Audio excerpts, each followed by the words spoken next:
rendons grâce. Merci de nous avoir encore réunis ce soir pour continuer avec cet enseignement éternel, notre Dieu. Merci, Seigneur, de nous faire grâce pour clôturer cela ce soir. Bénis la présence de chacun de nous, Saint-Esprit. Sois encore à l'œuvre ce soir, édifie-nous. Instruis-nous encore davantage, Seigneur. Le souci qui nous anime, c'est que nous voulons aussi changer notre façon de te servir, éternel notre Dieu. Merci. Sois béni, glorifié, exalté au nom de Jésus-Christ. Nous t'avons ainsi prié et nous disons Amen. Amen. Ok, nous pouvons nous asseoir. Aujourd'hui, nous allons clôturer sur ce thème, le cœur d'un serviteur. Nous allons clôturer à cela. Le mardi passé, nous avons parlé que le cœur d'un serviteur, c'est un cœur qui aime Dieu et qui aime aussi le service de Dieu. Nous avons dit aimer Dieu, c'est lui donner la révérence, c'est le respecter, c'est le craindre. Et un serviteur de Dieu doit avoir un tel cœur.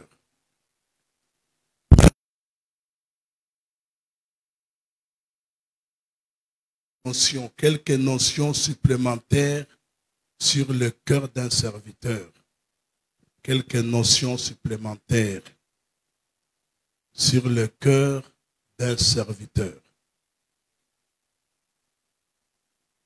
Quelques notions sur le cœur d'un serviteur. Première notion, il y a toujours la part de l'homme et la part de Dieu. Il y a toujours la part de l'homme et la part de Dieu.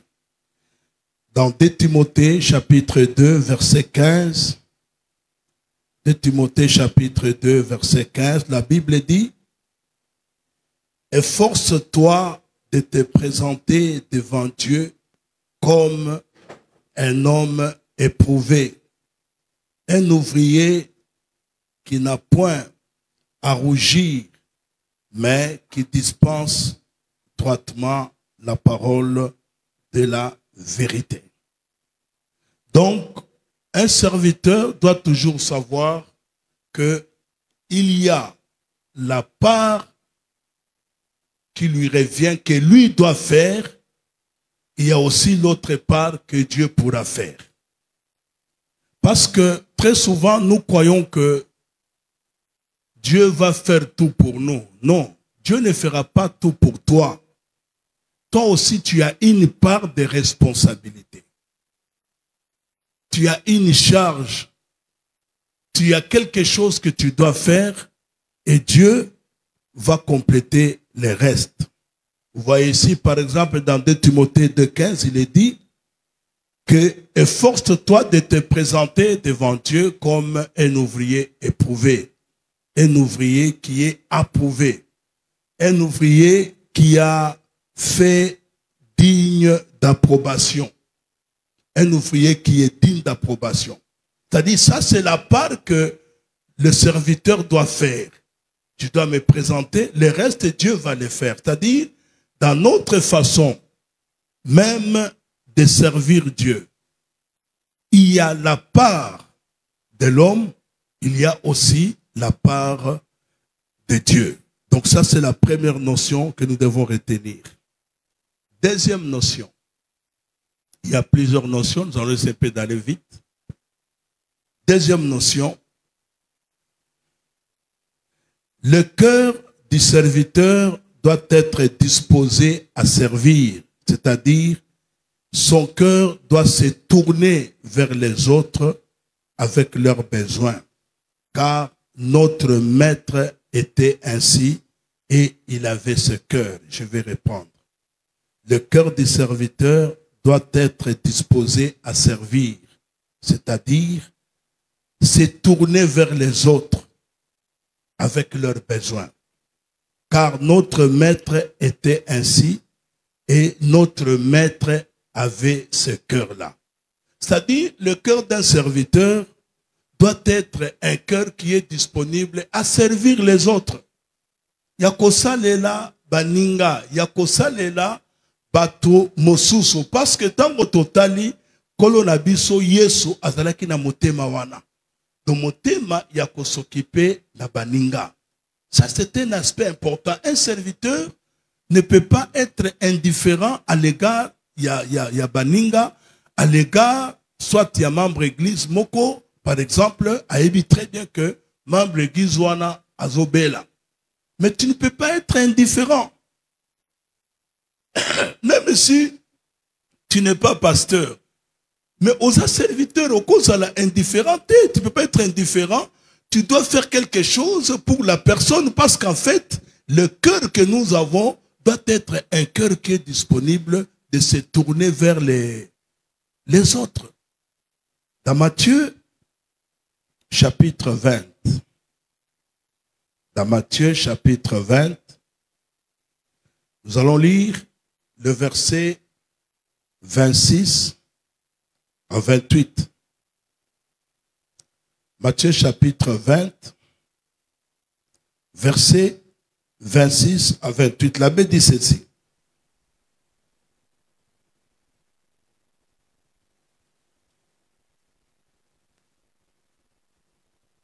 Matthieu 20, verset 26 à 28.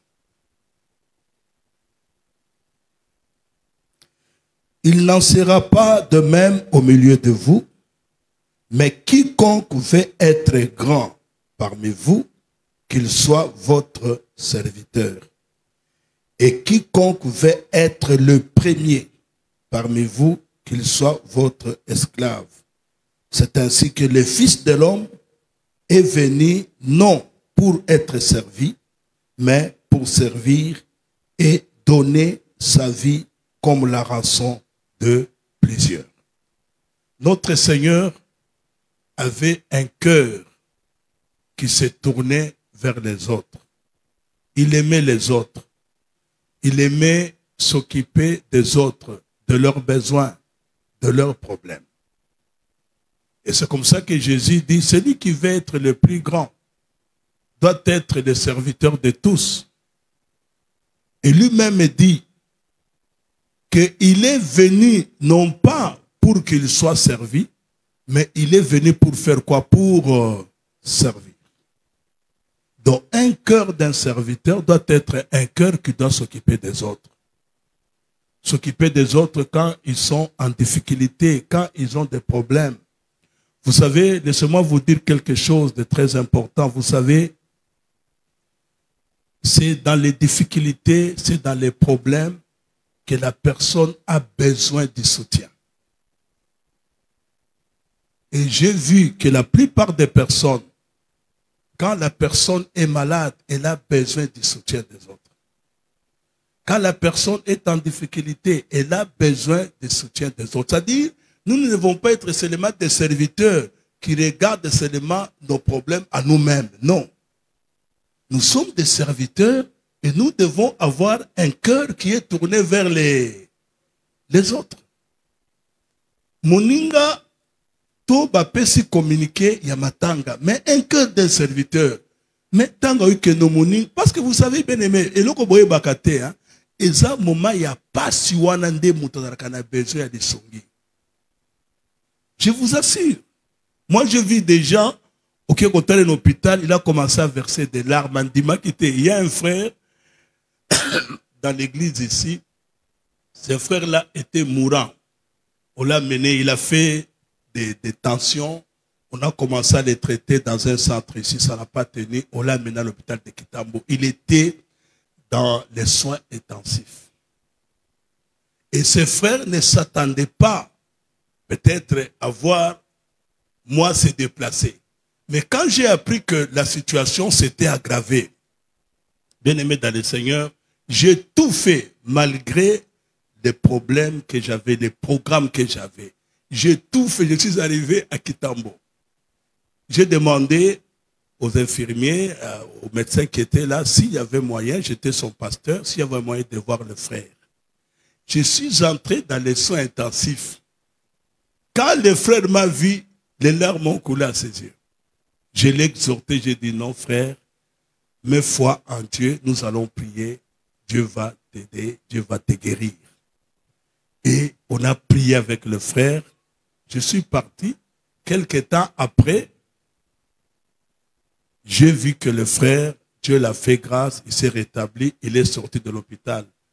Quand il est sorti de l'hôpital, il dit, pasteur, je ne croyais pas que toi tu devais se déplacer pour venir me voir à l'hôpital. C'est comme ça que j'étais vraiment touché par ces gestes. Amen. Alléluia. Il y a quelques mois, il y a un autre frère dans notre église qui était malade. Il était à l'hôpital. Lui, il dit non. Écoutez ce qu'il dit. Hein. On m'envoie un message. Je dis non, boy, ça papa, pour nabika, il faut na monaye. Ah! Je dis, mes frères, regardez, comment mon agangaï? Je vous dis vrai. Et j'avais des programmes qui ne me permettaient pas de me déplacer. J'étais vraiment occupé. Maintenant, une sœur m'appelle, me dit, papa, vraiment, tu connais Kota Laye, elle dit, pour bika bien, il faut mon ayo. Et je suis allé. J'ai tout fait parce que je me dis, bon, il ne faut pas qu'il y ait un problème, dire que non, pasteur a quitté. J'ai tout fait malgré mon programme. Je suis allé sous le soleil d'accueillir. Je suis arrivé. J'ai vu son frère qui était là. Sa tante était là. Quand le frère m'a vu, il s'est mis debout. Les gens étaient étonnés. Il ne se mettait pas debout.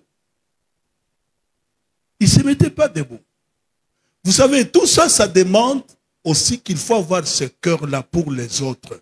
Vous savez, nous avons toujours des raisons, des occupations. Bon, occupation aussi la caté. Il faut savoir créer le temps. Vous savez, même quand nous avons Bamatanga na kat na famille, nous faisons tout, non? Hein? Nous matanga famille, à quoi avancer par raison, non? Matanga est na famille, mais tu verras quelqu'un doit tout faire. Na programme na ye, il faut comme na matanga, et ça matanga famille. Donc, ça dit, nous devons avoir aussi ce cœur-là. Vous voyez, il ne faut pas, parce que vous savez, quand on insiste beaucoup dans les communiqués, ça montre que Batumite Manabangweza Kunate.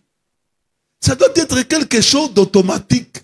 J'apprends qu'il y a deuil, je dispose mon temps, aller voir mon frère et t'éprouver, parce qu'un jour, ça peut aussi m'arriver.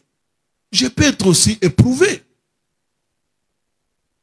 Et si j'ai cette habitude-là, de créer le temps pour aller au-delà des autres, les autres aussi auront à penser à moi. Bien aimé, ayons ce que regardez notre Seigneur Jésus.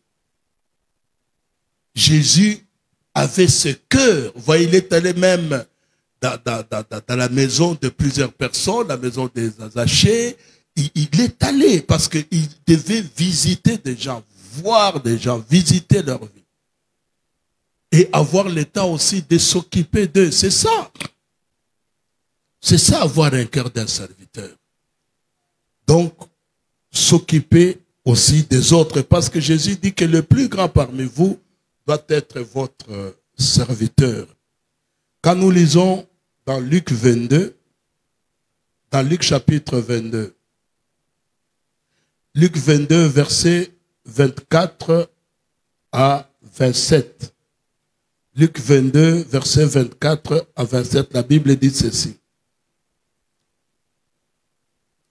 Il s'éleva aussi parmi les apôtres une contestation pour savoir lesquels d'entre eux devaient être estimés les plus grands. Jésus leur dit, les rois des nations les maîtrisent et ceux qui les dominent sont appelés bienfaiseurs.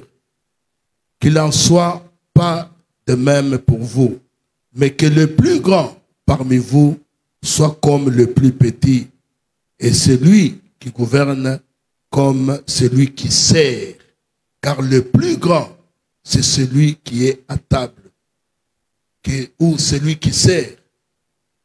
N'est-ce pas celui qui est à table et moi, cependant, je suis au milieu de vous comme celui qui sert. Donc là, c'est l'aspect que le Seigneur voulait faire voir aux apôtres pour leur dire encore une fois de plus que le plus grand, c'est celui qui sert les autres. c'est celui qui est au service des autres, qui a un cœur pour soutenir les autres. C'est comme ça que nous disons que le cœur du serviteur doit être disposé à servir, c'est-à-dire un cœur qui est tourné vers les autres. Vous savez, nous travaillons, nous sommes dans... Il y a d'autres qui travaillent dans les départements, qui sont des ouvriers dans les départements. Il y a d'autres qui sont les membres dans l'église. Mais il ne faudrait pas qu'il y ait des barrières, c'est-à-dire quoi? Que mon cœur doit être tourné seulement à mes frères et sœurs du même département. Non, mon cœur doit être tourné vers aussi les membres de l'église. Parce que vous savez, si je le fais seulement pour mes frères de ce département, donc je suis en train de me limiter là. Or, Dieu ne veut pas que je me limite là.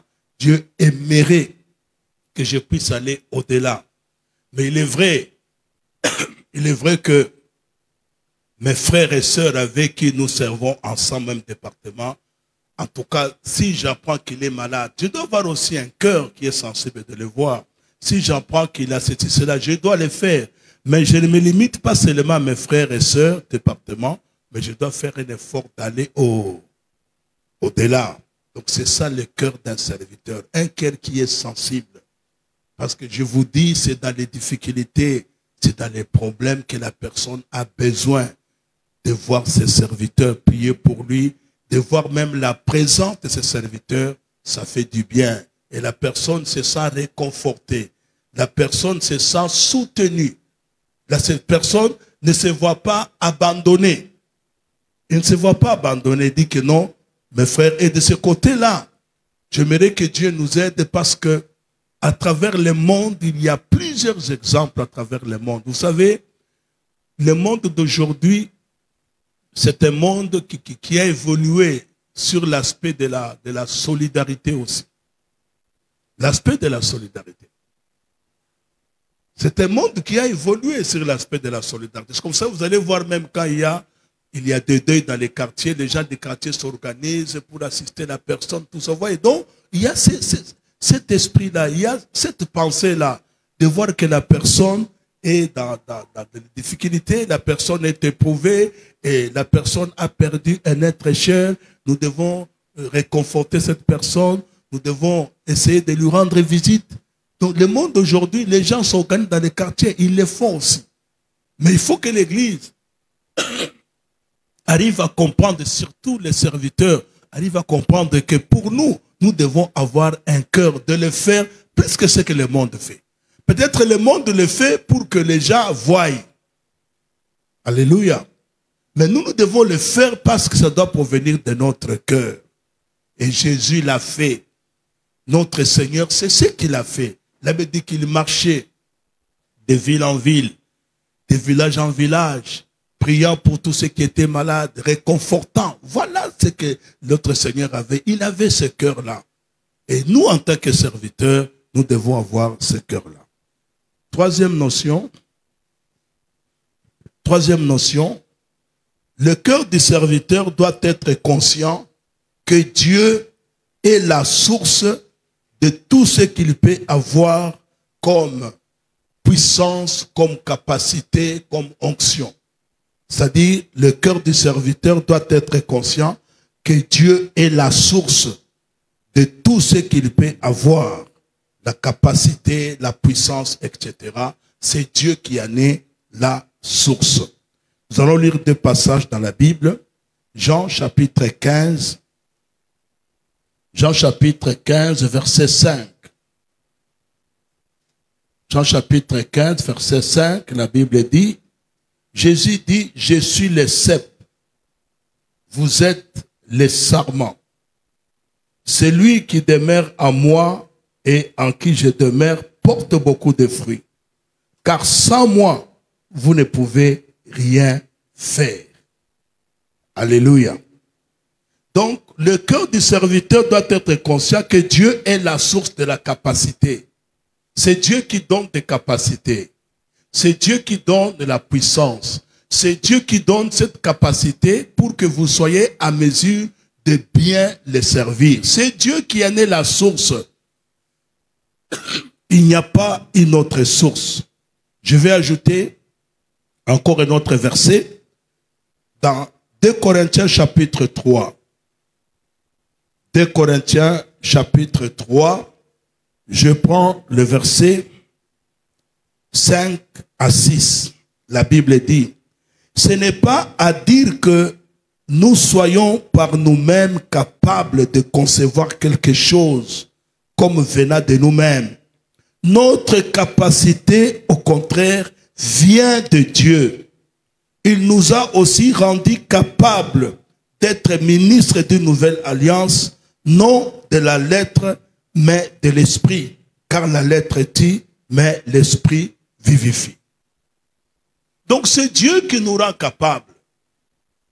C'est Dieu qui nous donne de la puissance, même pour travailler, pour servir, pour bien chanter, pour bien prier, pour bien faire le service d'accueil. Donc tout service qu'on peut rendre à Dieu, la source ou la capacité, la puissance provient de qui?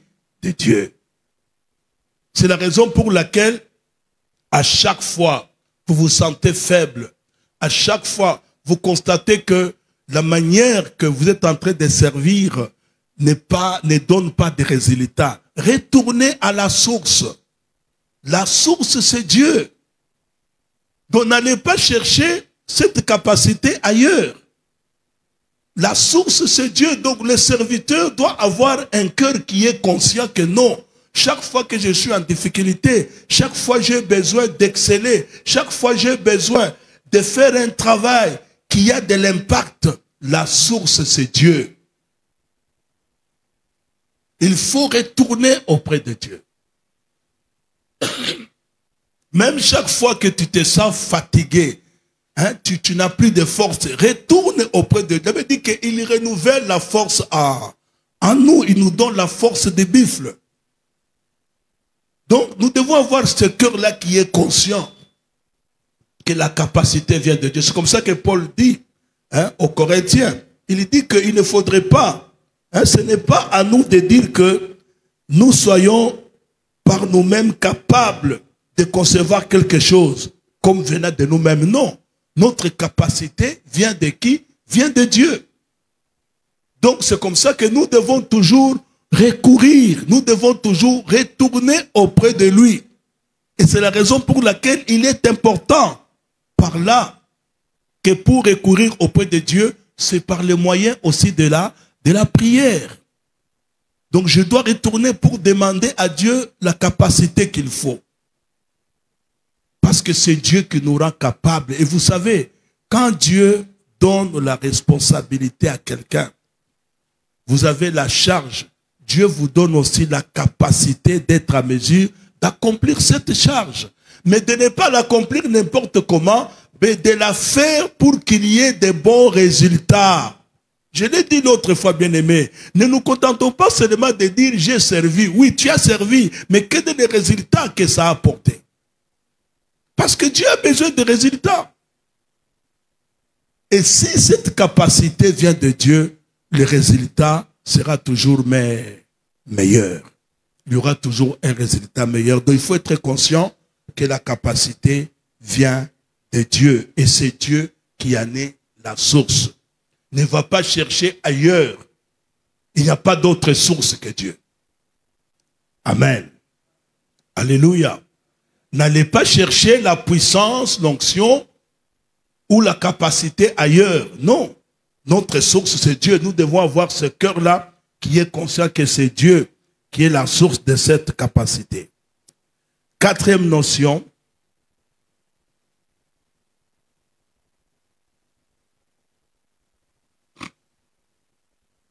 Quatrième notion.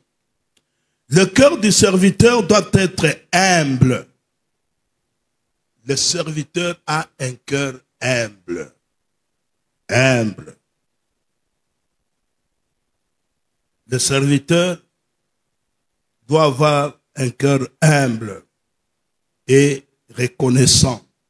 Avoir un cœur humble et reconnaissant, considérant que le fait de servir Dieu ou d'être son serviteur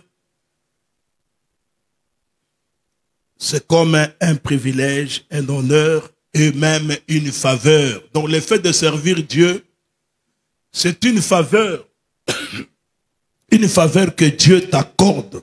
C'est un privilège.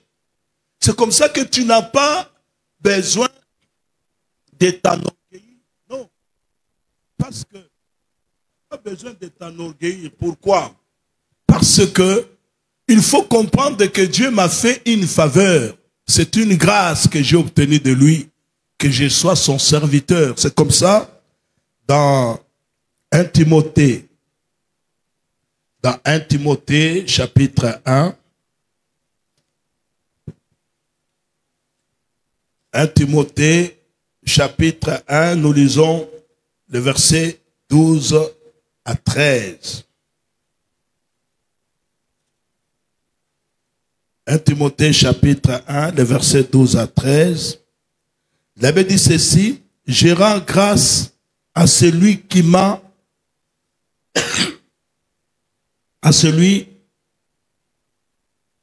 je rends grâce à celui qui m'a fortifié, à Jésus-Christ notre Seigneur, de ce qu'il m'a jugé fidèle en m'établissant dans le ministère.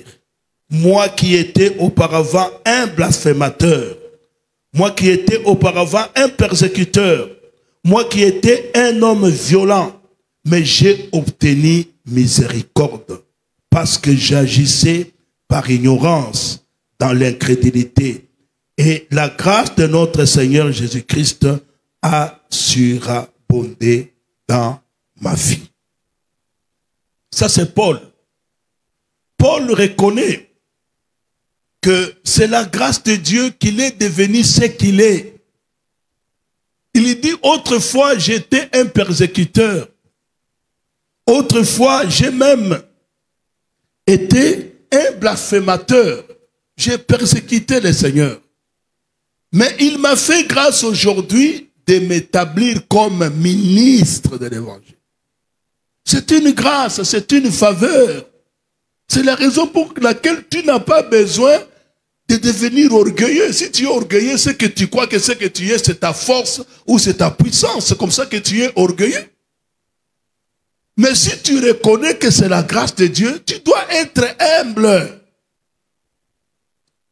Zala humble.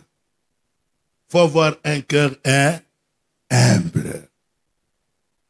Parce que nous allons en parler plus tard. Définir un peu l'orgueil, c'est quoi, et en expliquer, nous en parlerons aussi. Il faut avoir un cœur humble. Paul le reconnaît. Regardez les gens comme des apôtres, par exemple, comme Paul. Parce que je ne sais pas si vous prenez le temps de lire les actes des apôtres. Hein. Il avait dit quoi? Même l'ombre de Pierre, l'ombre, c'est-à-dire quelqu'un qui passe comme ça, son ombre guérissait les malades. Paul ici, les gens venaient appliquer le mouchoir dans son corps. On applique sur un malade, le malade est guéri. Mais c'était des personnes humbles. Alléluia.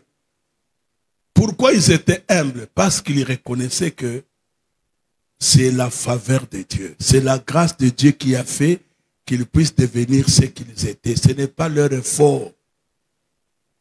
Ce n'est pas leur capacité qu'ils détenaient. Non, ils reconnaissaient. Dans la vie, il faut reconnaître que ce que tu es le fruit de la grâce de Dieu. C'est que tu es là. Bien que les hommes peuvent t'admirer, t'apprécier, mais c'est la grâce. C'est comme ça qu'il faut être humble. Un serviteur a un cœur humble, comme nous l'avons dit. Cinquième notion. Cinquième notion. Le cœur du serviteur,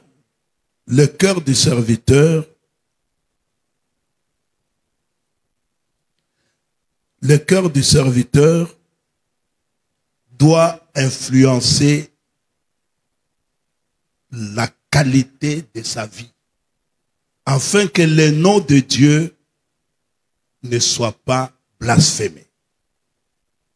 Le cœur du serviteur doit influencer la qualité de sa vie pour que le nom de Dieu ne soit pas blasphémé. Pour que le nom de Dieu ne soit pas blasphémé. 2 Corinthiens 6, versets 3 à 6.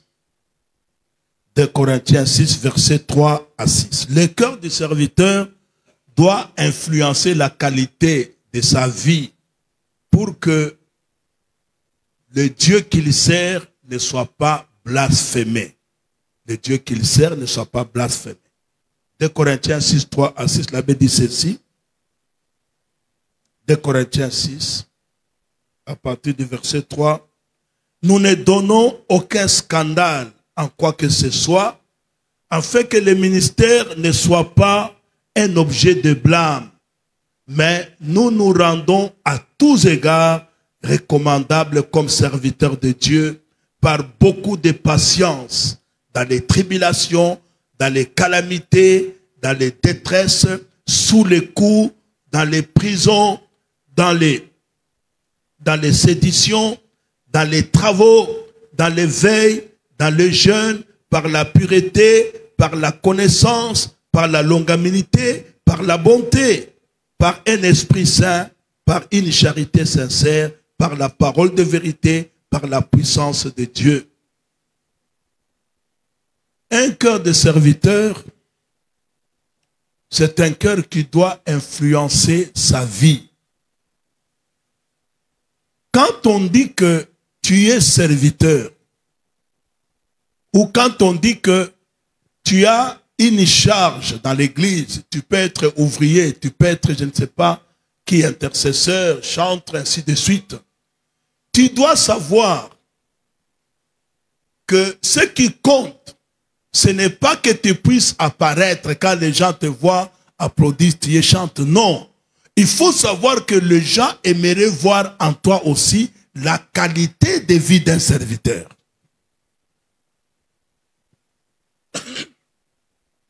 La qualité de vie d'un serviteur. C'est-à-dire que tu ne peux pas être un serviteur qui a une autre vie à l'église et à la cité, tu as une vie différente. Non. Là, c'est l'hypocrisie, comme je l'ai dit. Là, tu n'es pas un bon serviteur. C'est-à-dire, toi, on te reconnaît serviteur seulement quand tu viens à l'église. S'il faut chanter, tu chantes.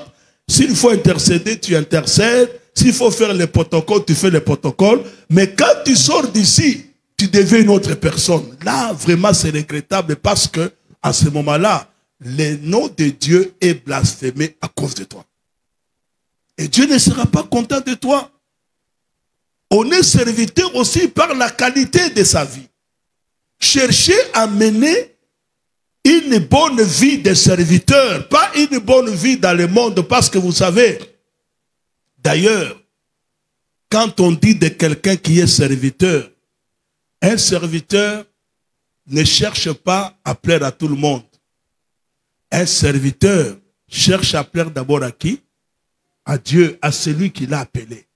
Donc, Mosali a sepeli sakana no Nzambe, oya bengiye, Zambo ya pesiye charge, Zambo yo asalaka ebolamo, akolukana no asepeli sande Nzambe. Bien aimé, c'est ce qu'il faudrait comprendre. Na vie na yo en tant que Mosali cherche d'abord à faire plaisir à Dieu. Sepeli sans Nzambe. Et quand Dieu est content de toi, je l'ai dit ici, pourquoi pas aujourd'hui que Dieu aussi puisse témoigner de toi. Regardez ce que Dieu a fait. Dieu a dit à Satan, as-tu vu mon serviteur Job? Alléluia. As-tu vu qui? Mon serviteur Job. C'est un homme intègre, un homme craignant Dieu. Dieu témoigne de Job. Parce que Job était serviteur par la qualité de la vie. C'est comme ça que j'ai dit que ce n'est pas normal, bien aimé. Est-ce que vous savez que Job est un homme qui avait beaucoup de moyens? Alléluia. Vous savez ça? Il avait beaucoup de de serviteurs. Il avait beaucoup de brebis. Il avait beaucoup de bœufs. Il en avait beaucoup. Mais malgré tout ce qu'il possédait, il était un homme intègre, un homme craignant Dieu. C'est-à-dire, à tel point que vous regardez un peu comment Job se comportait. Quand ses enfants allaient soit dans un festin, dès que ses enfants rentraient, il devait essayer de les purifier parce qu'il dit, je ne sais pas ce que mes enfants ont fait de l'autre côté là-bas. Regardez un peu là, tout cet homme ici. Donc il ne menait pas une vie pour chercher à apparaître dans le monde, pour que le monde l'applaudisse, mais il menait une vie pour que le Dieu qu'il a béni, le Dieu qu'il a appelé, puisse être glorifié. Maintenant, la question qu'il faut se poser dans ta vie, yo, le lorsque total vie na yo, est-ce que Dieu est glorifié? Quelle est la qualité de la vie que tu mènes? La qualité de la vie que tu mènes. C'est bien, tu es chantre, tout ça, mais vie na yo ezandengene. Aux ça la protocole, c'est bien, aux intercesseurs, c'est bien, mais quelle est la qualité de ta vie? Est-ce qu'on peut obtenir le même témoignage tant que tu es dans le quartier, tant que tu es dans la famille, on peut avoir le même témoignage et dans ta famille, on reconnaît que tu es serviteur dans ta famille. Ou bien tu es seulement serviteur à l'église. Quand tu viens, tu sers, c'est fini. Quand tu rentres, tu deviens une autre personne. Donc, nous devons savoir que le cœur du serviteur l'influence par la qualité de la vie. Et Dieu aimerait que nous puissions avoir la qualité d'une bonne vie. Pas une vie qui cherche à plaire le monde, mais une vie qui cherche à plaire qui? À plaire à Dieu. C'est pourquoi il dit que ne vous conformez pas au siècle présent. Ne vous conformez pas. Vous êtes serviteur, vous êtes servante, vous êtes servante. C'est-à-dire quand vous êtes servante, on sait que vous êtes moussali. Habillement, il faut que ça soit moussali. Parce qu'il ne faudrait pas, yo yembi, obemi, ozori nanda ko yo ser na kate na bino, ba kilota mike, oza ser mouyembi. Donc ça c'est scandaleux. Vous comprenez un peu, c'est-à-dire, on me voit serviteur, servante, même dans mon habillement. Je ne peux pas porter les habits qui sont transparents. Jamais, je ne peux pas porter ça. Je ne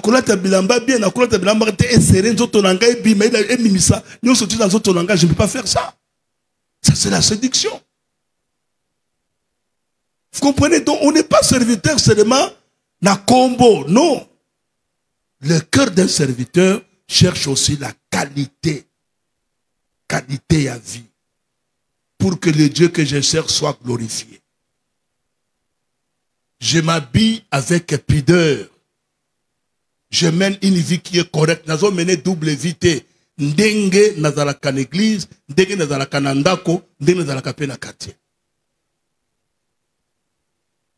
Donc dans les quartiers, on sait voir la différence entre ngai naba de komususu. Okuta ngai te naza moyembi to naza saka protocole. Nazo discuter na mama lobi loba moko ngana sina komi na sa après na yawa na yembi na komi sinzambe lokuta. Il faut la qualité de la vie, c'est très important. Parce que vous savez, les parents là avec qui tu habites, ce sont eux qui vont témoigner si réellement za mosali ya solo. Parce que bazo mona bisali na yote. Pour comment yoko za la mosali maman telemi azoloba yo po telemi olobi ozo discuter na maman et puis yo maman za loba mi balé yo sokomi na sa maman ndenge nini yo tout ça. Kosa na zambe na Kinshasa ça dit kambo. Les gens ne respectent même plus leurs parents. Domoni papa na ye mutupamba tout ça, maman no mutupamba. Non, honore ton père et ta mère avec une promesse pour que tu fasses quoi? Tu vives longtemps sur cette terre. Mais qui moussel à l'élo, surtout à l'ingéna papa ya kofuka melayo. Oh, est-ce que vous savez que au cause de la mokozamboka, mais devant papa vous avez mokozamboka te? Est-ce que vous savez ça? Devant papa vous avez mokozamboka te? Yom de ce que vous avez honoré papa. Vous voyez, c'est comme ça. Mais ici aujourd'hui, c'est le contraire. Les gens ont bafoué même l'éducation. Pas tout le monde a respecté. Il y a plusieurs qui sont ici. Vous pensez que ceux qui ont mené enquête psychologique, non? Tout que il y a chaque ouvrier, tout que tout n'a pas parent. Mais tout comme Makamboa, n'est-ce pas? Alléluia. Maman kuta okawa asani na yembaka. Tata passé. Mais moi no yembaka, mais tala Makamboa sala kananda kwa. Nga kutu maman na ya a respectanga ta mukete. Mais oui, yembi. Et nous croyons que de cette manière qu'on peut servir Dieu. Non. Le cœur d'un serviteur, il faut chercher la qualité de la vie. Pour que Dieu soit glorifié. Parce que tant que nous se comporter, c'est que maman na yo wana a besoin de l'église. Akoyate yo za frère, za barrière. Pour d'abord au mona kay mutupamba. D'abord aux wakay na considération te. C'est que maman wana akoye église ndengenini. Akondimela nzambe na yo ndengenini. Donc il y a cet aspect qui est important, la qualité de la vie pour que Dieu ne soit pas blasphémé. Je rentre encore na point dans le belaki sur le serviteur doit avoir un cœur humble. En fait, avoir un cœur humble, c'est ce que nous appelons l'humilité. Je vais donner 4 choses concernant l'humilité. 4 choses concernant l'humilité. Dieu aime l'humilité. Zamba lingaka batoyo bamikitisaka. Dieu aime l'humilité. Matthieu chapitre 18 verset 4. Matthieu chapitre 18 verset 4. La Bible dit quoi? C'est pourquoi quiconque se rendra humble comme ce petit enfant sera le plus grand dans le royaume des cieux. Dieu aime les gens qui sont humbles. L'humilité aussi, deuxième chose, l'humilité, il faut travailler à l'humilité. C'est-à-dire, il faut travailler pour être humble. Jésus l'a fait. Regardez dès qu'on dit Philippiens. Philippiens dit quoi? Philippiens chapitre 2, verset 3. À partir du verset 3 dit ceci. Philippiens 2, 3. Ne faites rien par esprit de parti ou par vaine gloire, mais que l'humilité nous fasse regarder aussi les autres comme étant au-dessus de vous-même. Que chacun de vous, au lieu de considérer ses propres intérêts, considère aussi les intérêts des autres. Ayez en vous les sentiments qui étaient en Jésus-Christ, lesquels, existant en forme de Dieu, n'a point regardé comme une proie à arracher d'être égal avec Dieu, mais il s'est dépouillé lui-même en prenant la forme d'un serviteur. Il faut travailler à l'humilité. Il faut que tu travailles pour être humble. Il faut travailler ton comportement, tes attitudes, tout ça, pour être humble. C'est très important. Parce que Jésus l'a montré. Jésus était Dieu. Mais pour venir nous sauver, il est venu comme un serviteur. Il a accepté de venir dans ces conditions-là pour nous sauver. Pour nous sauver, il a accepté ces conditions. Donc, il faut travailler à l'humilité. Troisième chose, l'humilité attire la bénédiction. Proverbe 29, verset 23. L'humilité attire la bénédiction. Proverbe 29, verset 23. La Bible dit, l'orgueil d'un homme l'abaisse, mais celui qui est humble d'esprit obtient la gloire. L'orgueil d'un homme l'abaisse, mais celui qui est humble d'esprit obtient la gloire. Donc, l'humilité attire la bénédiction. Et cette sixième notion, ou sixième je crois, le cœur du serviteur doit éviter l'orgueil. Le cœur du serviteur doit éviter l'orgueil. Vous savez, l'orgueil, c'est un sentiment d'exagération de soi-même. S'il est vrai que on peut parler que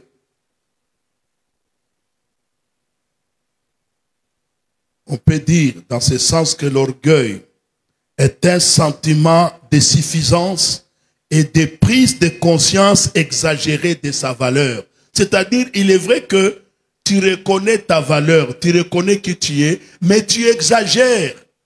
C'est ça l'orgueil. Mais reconnaître sa valeur tout simplement, ce n'est pas de l'orgueil. Hein? Je prends l'exemple de David hein, pour me faire comprendre que ce n'est pas de l'orgueil. David arrive, il vient voir ses frères qui sont allés combattre avec les Philistins. David arrive, Goliath se présente. Et David dit qu'il va affronter Goliath. Son grand frère dit à David, mais pourquoi tu es venu ici, toi? Tu es un orgueilleux, tu as laissé les brebis de notre père avec qui tout ça, tu es venu? Non, David n'avait pas cette intention-là. Même quand David a parlé au roi Saoul, il lui a dit que non, moi quand j'ai gardé le de mon père, quand l'ours venait, voilà ce que je faisais. Ça, ce n'est pas l'orgueil. David, il reconnaît ce qu'il est. Il reconnaît sa valeur. Maintenant, l'orgueil, c'est quoi? L'orgueil, c'est que quelqu'un reconnaît sa valeur, mais il exagère. C'est-à-dire, il se croit être plus que tout le monde. Même, voire même plus que Dieu. C'est ça l'orgueil.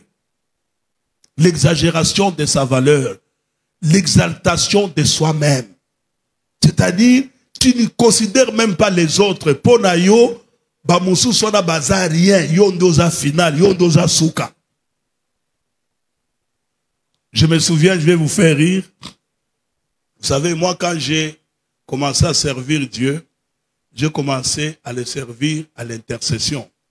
Donc moi, j'étais intercesseur, comme vous voyez. Donc c'est là où j'ai commencé à servir Dieu, moi, d'intercession. Alors je me souviens, une fois, nous sommes allés, on avait un cas de prière quelque part. Alors on avait une sœur.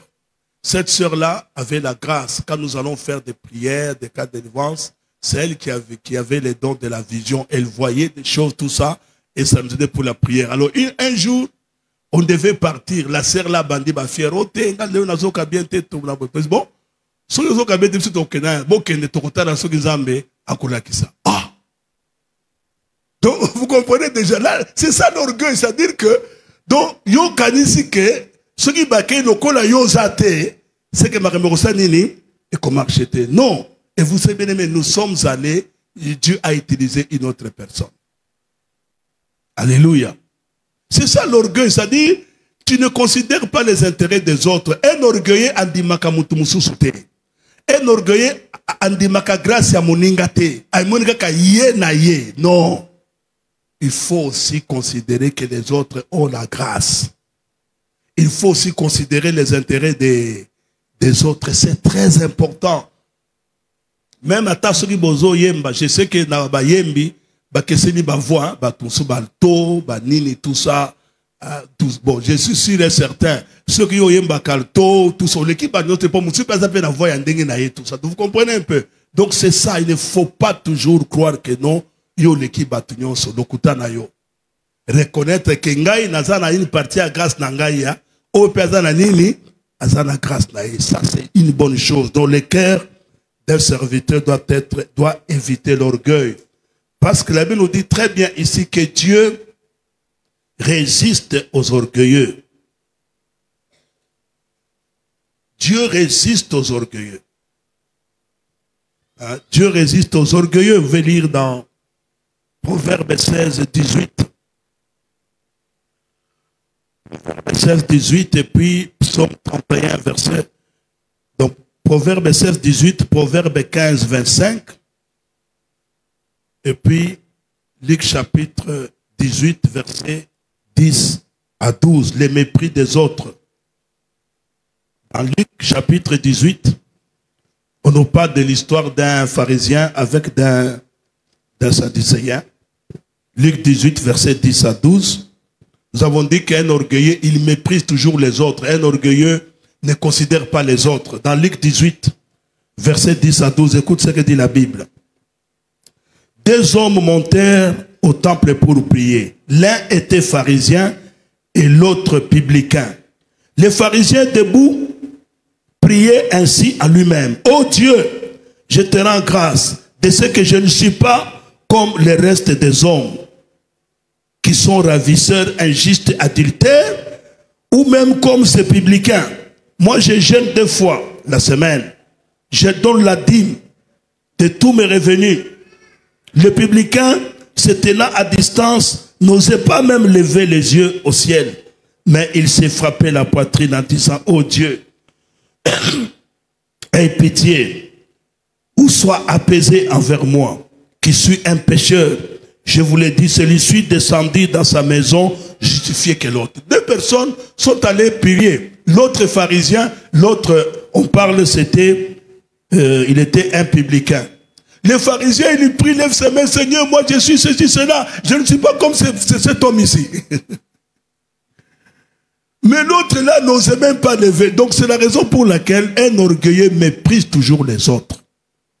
Et un cœur du serviteur doit être un cœur qui doit éviter l'orgueil.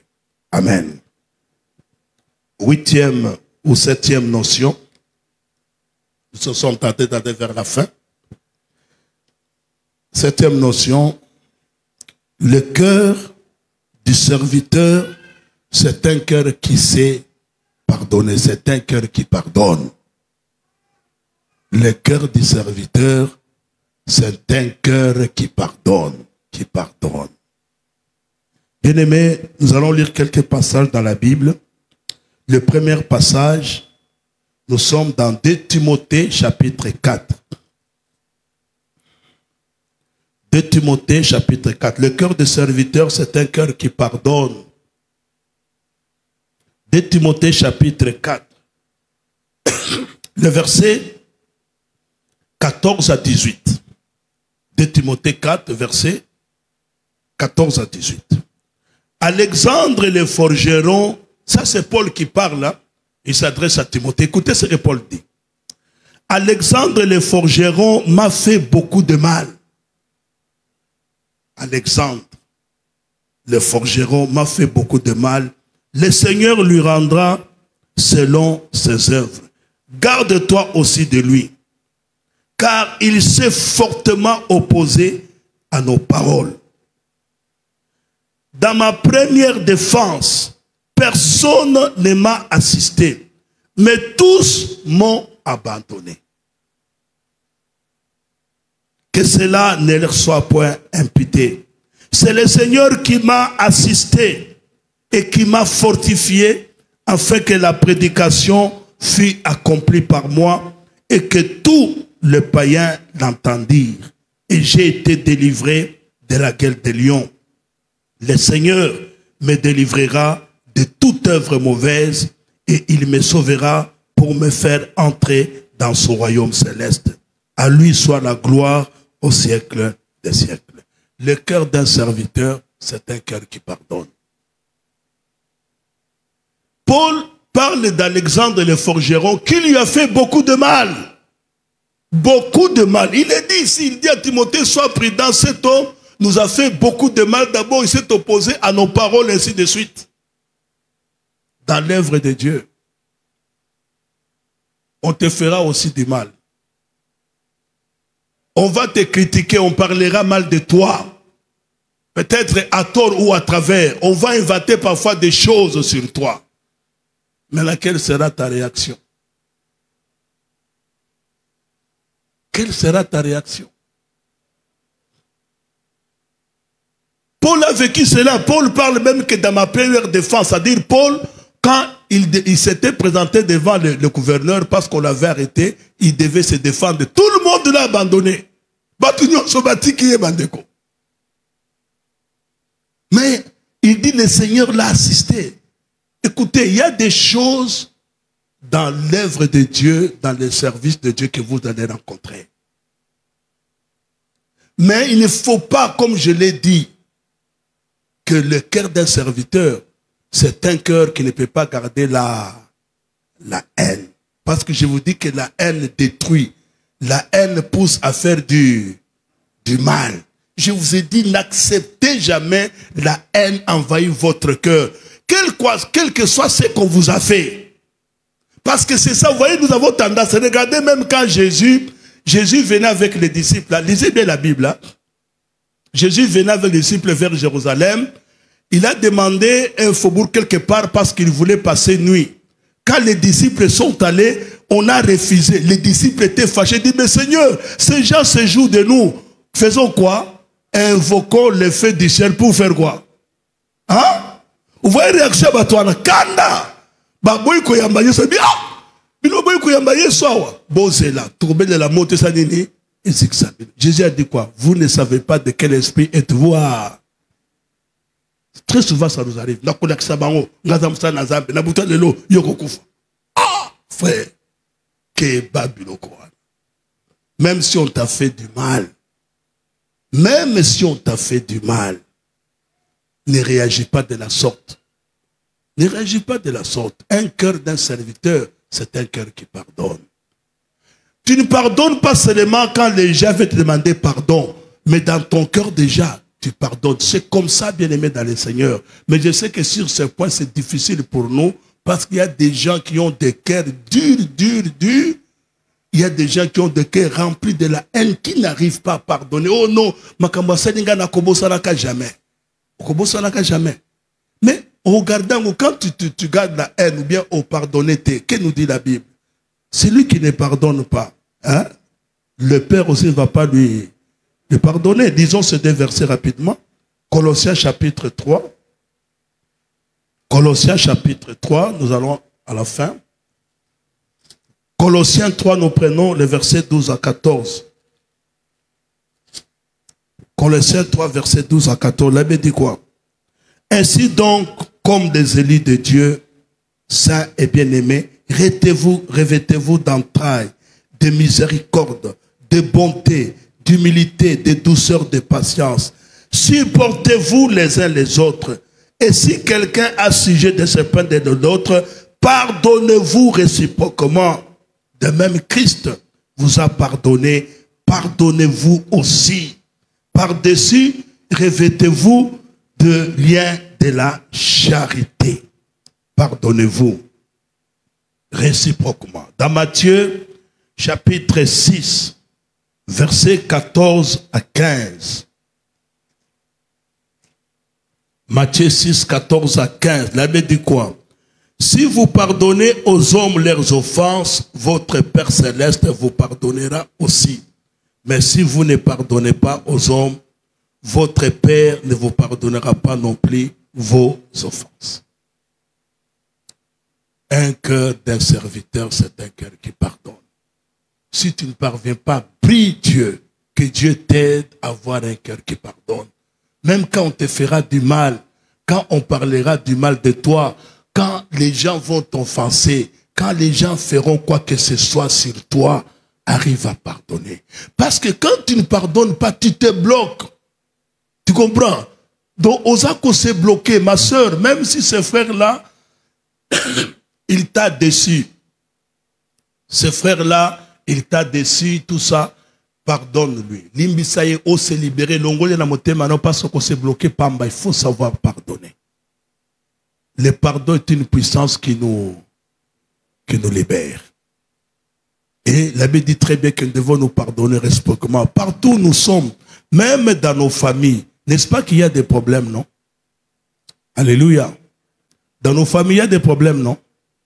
Est-ce que quand il y a des problèmes, je peux dire que non, dans l'ongwe famille, nous avons la famille ôtée? Non. On dit quoi? Nous devons rajouter maintenant en pleine famille, c'est-à-dire qu'il faut tout ça, il faut tout vivre ensemble. Dans l'église, il y a aussi des problèmes. Tu as des problèmes entre biso, tu dois travailler, service, tu as qualité, tu as potani. Au moins, le collège, c'est le église. Tambo, le côté église parfaite, tu as la kate. Kende, Européen, ça a raison. Partout, il y a toujours des problèmes. Là où les gens vivent, Makambostanini, ils ont la kate. Attends, tu as le santo, mais le comportement de la vie, des fois, ils ont la kaboui. Mais ça ne peut pas faire que parce que que je dois quitter mon église. Jamais. Je vais pardonner. Je vais y rester. Zambako Sungangai. Personne n'a dimbissié. Nako zwa occasion. Yako lingante koana. C'est très important, bien aimé. Pour terminer, regardez dans Actes chapitre 7, versets 57 à 60. J'ai pris l'exemple d'Étienne pour que vous compreniez le niveau et pardon de l'Esengélésal. Parce que si je prends l'exemple de Jésus, on dirait que non, Jésus, Azankolo, le Seigneur, lui peut pardonner. Mais je prends l'exemple d'Étienne dans Acte 7, versets 57 à 60. Étienne devant le Sanhédrin. Étienne a lobeli bango, que bino batoyo bozote moni mosanto a lobeli bango tout ça, batwana basiliki. Hein? Yoko bela biso boye, bazuye, babimisie libanda, bazui mabanga, basanini. Alléluia, basanini. Babandi ko bambaye. Étienne a salaki nini? Azo senge na bango bolimi se pa inanzambe. Batozo mababanga. Mais il faut comprendre le niveau des pardons. Il dit quoi, Père? Pardonne, ne leur répète pas ses péchés. Bah, tu vas sur mon mabanga.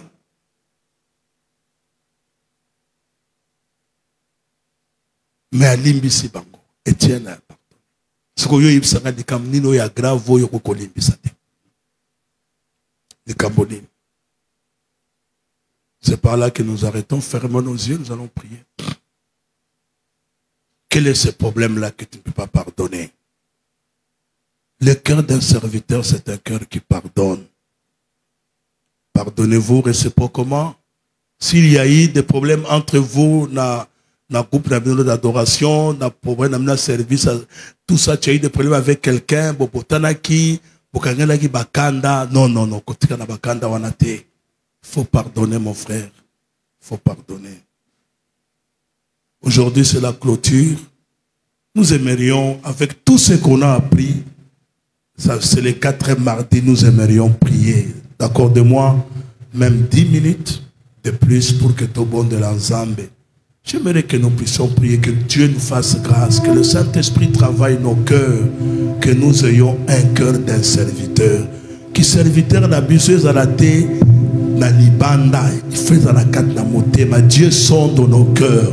Zambatala kande motema, zambatala ka libanda te. Qui serviteur na yo ezande na carte na motema. Tu as quel cœur? Dieu est capable, le Saint-Esprit est capable de travailler ton cœur aujourd'hui. Le Saint-Esprit est capable de te donner le cœur de serviteur. Kolongola motema ya libanga, kolongola motema oya mabe, kopeso motema oya malamu. Le Saint-Esprit peut le faire. C'est le moment de la prière. J'aimerais qu'après ces cantiques, chacun prie librement. Parce que le sur le cœur d'un serviteur. Après la séance,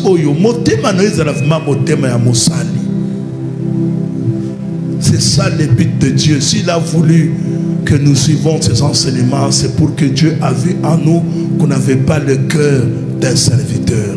Que nous aimerions que Dieu nous donne ce cœur-là, que Dieu travaille dans ce cœur-là.